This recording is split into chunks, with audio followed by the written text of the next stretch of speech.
A aquisição que deveria acelerar o crescimento da sua empresa pode se tornar o seu maior pesadelo fiscal. Você planeja tudo, negocia o preço, analisa o mercado, projeta o retorno sobre o investimento. Você compra as máquinas, a marca, o ponto comercial e a valiosa carteira de clientes de um concorrente. A operação é um sucesso. Você mantém a atividade, no mesmo local, com a mesma excelência. Os resultados começam a aparecer. E então, 6 meses depois, a surpresa, uma notificação da Receita Federal. Em seguida, uma autuação de ICMS do Estado. Depois, cobranças de ISS da Prefeitura, débitos previdenciários, inscrições em dívida ativa.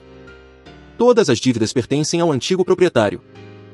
Sua reação imediata é de incredulidade, seguida de uma falsa segurança, mas o contrato é claro. Todas as dívidas são de responsabilidade do vendedor. Aqui reside uma das armadilhas mais perigosas do direito empresarial brasileiro. Para o fisco, seu contrato particular pode não ter valor algum. Existe um princípio no direito tributário, consolidado no artigo 123 do Código Tributário Nacional, que estabelece que os acordos privados não podem ser opostos à fazenda pública. Em outras palavras, o fisco não está interessado no que você e o vendedor combinaram. Ele está interessado em quem, segundo a lei, deve pagar a conta. E dependendo de como a sua aquisição foi estruturada, a resposta legal pode ser você. Neste vídeo, vamos construir um mapa estratégico para que você navegue pelo complexo território da sucessão tributária. Não vamos apenas citar leis, vamos decodificar o que elas significam na prática, no seu caixa e no seu balanço. O objetivo é claro, garantir que você compre ativos e oportunidades, e não passivos ocultos. Para entender o risco, precisamos falar sobre o conceito de trespasse. No jargão jurídico, quando você compra o estabelecimento empresarial, ocorre o trespasse. E o que exatamente é um estabelecimento? O artigo 1142 do Código Civil vai muito além do óbvio. Não se trata apenas do imóvel, das máquinas ou do estoque. Pense no estabelecimento como o DNA operacional do negócio. É o conjunto de bens, tangíveis e intangíveis, organizados para gerar lucro, a marca, a tecnologia, os contratos com fornecedores, a lista de clientes, o conhecimento dos processos e, sim, o ponto comercial. É a engrenagem funcionando. Quando você adquire essa engrenagem e continua a mesma atividade, a lei tributária acende um alerta. É aqui que entra o artigo 133 do Código Tributário Nacional, a peça central deste quebra-cabeça. Ele diz, com clareza, que a pessoa que adquire o fundo de comércio ou estabelecimento e continua a exploração da atividade, responde pelos tributos devidos pelo antigo proprietário até a data da aquisição. A lei prevê 2 modalidades de responsabilidade. A primeira é a responsabilidade integral. Isso acontece quando o vendedor cessa completamente a sua atividade empresarial após a venda. Neste cenário, o fisco pode cobrar de você, o comprador, a totalidade das dívidas tributárias do negócio adquirido. A segunda modalidade é a subsidiária.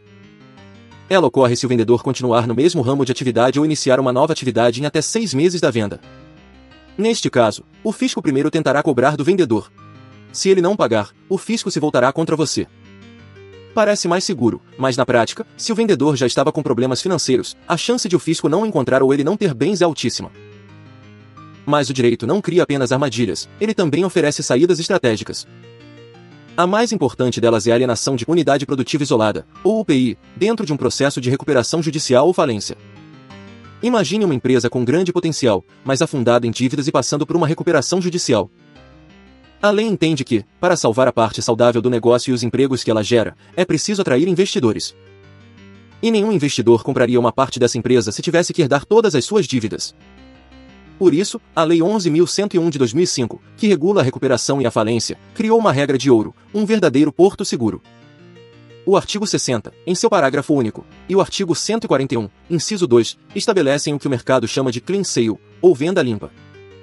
Isso significa que o objeto da alienação judicial estará livre de quaisquer ônus e não haverá sucessão do comprador nas obrigações do devedor, incluindo as de natureza tributária. É como se a lei passasse uma borracha em todo o histórico de dívidas daquela unidade produtiva, permitindo que ela comece uma nova vida com um novo dono. A jurisprudência, tanto do Superior Tribunal de Justiça quanto do Supremo Tribunal Federal, é muito robusta em proteger essa regra, pois ela é vista como essencial para a preservação da função social da empresa e para a manutenção da atividade econômica. Claro, existem exceções para casos de fraude ou conluio, mas, em regra, a aquisição de uma UPI judicial é o mecanismo mais seguro para se evitar a sucessão tributária. É fundamental também diferenciar a compra de ativos, o trespasse que discutimos, da compra da empresa em si, o que chamamos de share deal, ou aquisição de cotas ou ações. Em reorganizações societárias como fusão, incorporação ou cisão, a lógica é outra. Aqui, a regra está no artigo 132 do Código Tributário Nacional. Nesse caso, a empresa sucessora responde integralmente pelos tributos devidos pela empresa sucedida. A analogia é simples. No trespasse, você compra os móveis da casa. Na incorporação, você compra a casa inteira, com tudo que está dentro, inclusive as contas atrasadas. Na cisão, onde uma empresa se divide em duas ou mais, a responsabilidade pelos tributos antigos é solidária entre as novas empresas, na proporção do patrimônio que cada uma recebeu. E há mais um ponto de alerta máximo: o artigo 185 do Código Tributário Nacional. Ele trata da fraude à execução fiscal. Se você compra um estabelecimento de um devedor que já tem seu nome inscrito na dívida ativa, essa venda pode ser considerada ineficaz pelo fisco. O governo pode simplesmente ignorar a transação e penhorar os bens que agora estão com você para pagar a dívida do vendedor. É o cartão vermelho do planejamento tributário. Diante de tudo isso, como o empresário pode agir de forma estratégica? A resposta não está em uma única ação, mas em um processo de blindagem em múltiplas camadas. O primeiro passo, inegociável, é a due diligence fiscal. Pense nisso como a inspeção estrutural que você faz antes de comprar um imóvel. Você não quer descobrir rachaduras e vazamentos depois de assinar a escritura. A due diligence é exatamente isso, uma investigação profunda. Vamos mapear os riscos na Receita Federal e na Procuradoria-Geral da Fazenda Nacional. Vamos investigar as secretarias de Fazenda estaduais para débitos de ICMS e as prefeituras para o ISS. É preciso verificar a regularidade do INSS e do FGTS, procurar por autos de infração que ainda não viraram cobrança, listar todas as execuções fiscais em andamento, e checar cadastros de inadimplência como o CADIM.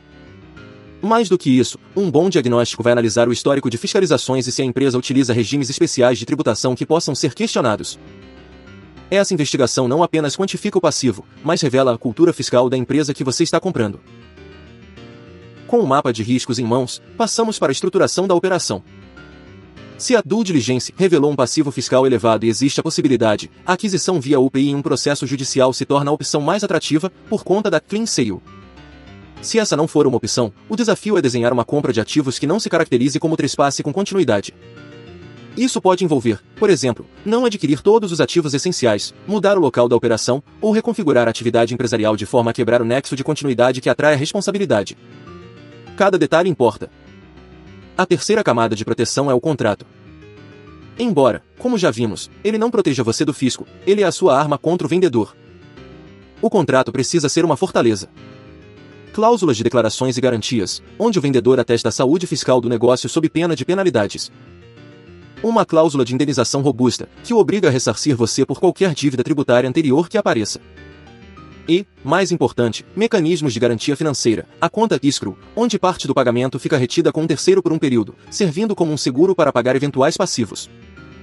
A retenção de uma parcela do preço, ou um earn-out condicionado à apresentação de certidões negativas por um determinado período. Essas ferramentas transformam a promessa de ressarcimento em dinheiro real e disponível. Finalmente, o plano de contingência. Se, apesar de todas as precauções, uma cobrança antiga chegar, é preciso agir rápido. A defesa pode ocorrer na via administrativa, através de impugnações. Na esfera judicial, existem ferramentas como a ação anulatória, os embargos à execução fiscal ou a exceção de pré-executividade. Além disso, a Lei 13.988 de 2020 consolidou a transação tributária, um mecanismo de negociação com o fisco que pode ser uma saída viável para resolver o litígio. O importante é ter uma estratégia processual bem definida, com todas as provas e documentos organizados. Vamos recapitular o nosso mapa estratégico. Primeiro, entendemos que a compra de um estabelecimento empresarial com continuidade da atividade pode, sim, transferir ao comprador as dívidas tributárias do vendedor, por força do artigo 133 do Código Tributário Nacional, e que o seu contrato particular não o protegerá do fisco. Segundo, descobrimos o porto seguro da unidade produtiva isolada em recuperação judicial ou falência, que permite uma aquisição limpa de passivos. Terceiro, aprendemos a importância de uma due diligence profunda como ferramenta de diagnóstico, e como usar o contrato e a estrutura da operação como uma fortaleza para se proteger do vendedor. O risco fiscal não deve ser um impeditivo para um bom negócio, mas sim uma variável central no cálculo do preço, na escolha da estrutura e na negociação das garantias. Este conteúdo é um guia informativo e denso, projetado para construir seu conhecimento estratégico. Ele não substitui uma análise jurídica individualizada, que depende dos documentos, dos números e das particularidades do seu negócio. Agora você tem um mapa, mas para uma jornada de alto valor, um guia especializado é crucial. Se este debate técnico e estratégico sobre o direito aplicado aos negócios lhe interessa, inscreva-se no canal. Nosso compromisso é fornecer clareza e profundidade para decisões empresariais mais seguras. E nos comentários, gostaria de saber qual aspecto da sucessão tributária gera mais insegurança para você. Vamos continuar essa conversa. Eu sou Lucas Lisboa Rodrigues, e agradeço a sua atenção. Informações de contato do escritório estão disponíveis na descrição deste vídeo.